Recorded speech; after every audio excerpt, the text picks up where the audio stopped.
Hi, my name is Kate Rains, and I want to welcome you to Education 121 Multicultural Children's Literature. I want to share my favorite quote: some things one can see for oneself, other things depend on the telling of the tale. And I kind of feel like that sums up our class, deconstructing children's literature. I live on Bainbridge Island across the Salish Sea from Seattle, and typically take a ferry into Seattle and then a plane and then, Uber and all that to get into Sacramento, where before COVID I taught 2 all-day classes on Friday and Saturdays, which I will be doing in a more hybrid fashion this semester. And then the rest of my classes will continue to be online. So that's me. There's my dog, Jupiter. And there's my twin sister. We look a lot alike, don't you think? There she is. There I am. There she is. There I am. What do you think? And this is my twins. These are my twins, Zoe on the right and Miles on the left. And I'm really lucky to have my family around here. Zoe is moving on to the island, and Miles lives up about an hour north of the Canadian border. And my daughter, Aiden, lives in Seattle. So I typically teach preschool up here.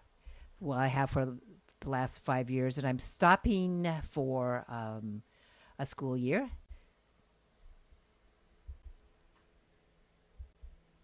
There's Jupiter and a friend, Adeline. And I have a great reason to stop because, hello, there's my first grandbaby, my granddaughter, Rooney Joe, that was just born in July 27th, so she's not even a month old yet. So how cool is that? I'll be kind of digging in and having some fun with her. So back to books. I love books. I love children's books. And I really think this sums up everything. Books have the power to shape and shift how children view the world. So that the power to shape and shift how children see the world, this is the solution to all of our problems. All of our problems regarding racism and sexism and colorism and misogyny and LGBTQ phobia and xenophobia and all of it. So we're going to look at a lot of books, children's books. We're going to look at some really good ones. And we're going to look at some not so good ones, in my opinion. And some pretty fun ones that could use some slight adjustments. And we're not going to just always be pounding down and deconstructing books. We're just going to enjoy some books too. This one is so cool. So the dreamy world of children's books, right? It's just the innocent, sweet world of children's books. Well, we're going to kind of look at things a little differently in here.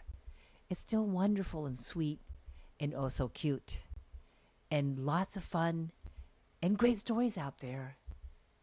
Oh, that mouse reading to another little mouse. That's so cute.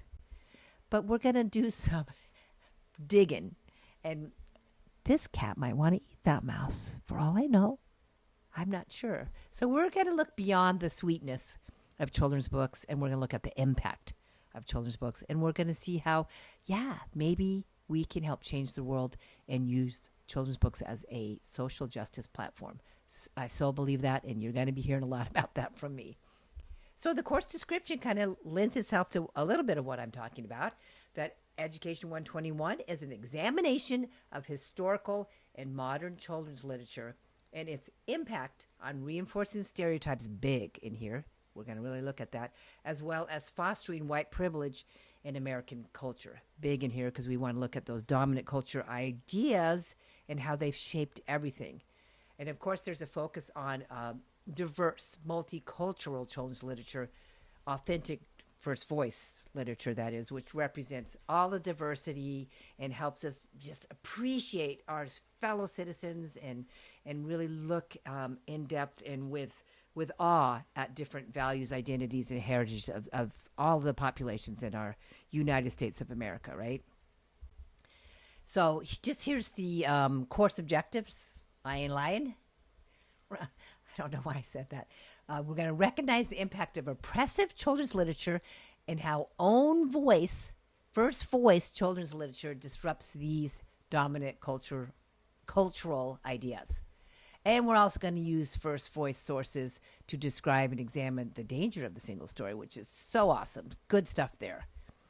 We're going to articulate the importance of authentic multicultural children's literature as an accessible, meaning like really easy to use, and appropriate, because there's so many different developmental levels of children's literature platform for encouraging social justice. Sounds complicated, right? Pretty easy. I think you might like it. And then, of course, we're going to look at how to use APA in research papers. And I put that at the bottom. I mean, I know that's why you're in this class. You're in this class because it's a writing intensive class, right? And you are responsible for generating 5,000 words. So come on. It's going to be interesting, right? So there's ways for us to do that in this class. And we're going to do it by really, really investigating, really discerning the types of children's books that are really robust and wonderful versus the stereotypes and how they're perpetuated. We're going to do all sorts of stuff like that. So you can have lots of ways to generate those 5,000 words. You can take a peek at the syllabus and get some ideas of some of the assignments. And I want to tell you that with the exception of the essays, all the other assignments are pretty much reflection, right? And reflection means your reflection, your opinions, your ideas about what inspired you or ticked you off about some of our articles or some of the subject matter. So you have some voice in here for sure. So I wanted just to give you an idea about some of the articles you'll be reading. So it's not, what do they say? It's not your grandmother's children's literature. Well, I don't want to say that, grandmother, because I just became a grandmother, so I'm not saying that. But look at some of the great things we're going to be looking at in terms of articles. The reader is updated all the time. It's just pretty fresh off the press right now, this version that you have. So children have the fairest things to say. Young children's engagement with anti-biased picture books. I mean, come on. Theorizing a critical race content analysis for children's literature about people of color. How cool is that? It's a very interesting article that we're going to engage with a number of times in the class, and I'll go into that a little bit more later. Reading Gender, a Feminist Queer Approach to Children's Literature and Children's Discursive Agency. And when you're thinking of queer here, you're probably thinking of like the LGBTQ sort of stuff, but queering is also a way of like flipping the narrative, reversing the stuff. And so that's an interesting article. For sure. Black Power, Children's Literature, Julius Lester and Black Power. And Julius Lester, wonderful children's writer. You'll be hearing more about that. So cool stuff. Beyond Windows and Mirrors, we talk about windows and mirrors in here all the time. A critical content analysis of Latinx children's books. Cool stuff, right? Just like me, just like you, narrative erasure as disability normalization in children's picture books. This is an article that continues to blow my mind, and I've used it for a couple of years. So that's all I can say, is this class is interesting. Oh, I didn't say it. Wowzy. This class, I think, is fabulous. I mean, I love it to bits, and you don't have to love it to bits, but I think you will get something out of the whole shebang. So we've got a lot of ground to cover here. So let's get going. Jupiter's waiting for you. Come on, get on this trail. Get going. Do you see her back there? She's way back there. Jupiter, we got some work to do. Come on in. Can't wait to meet you and work with you. See you soon.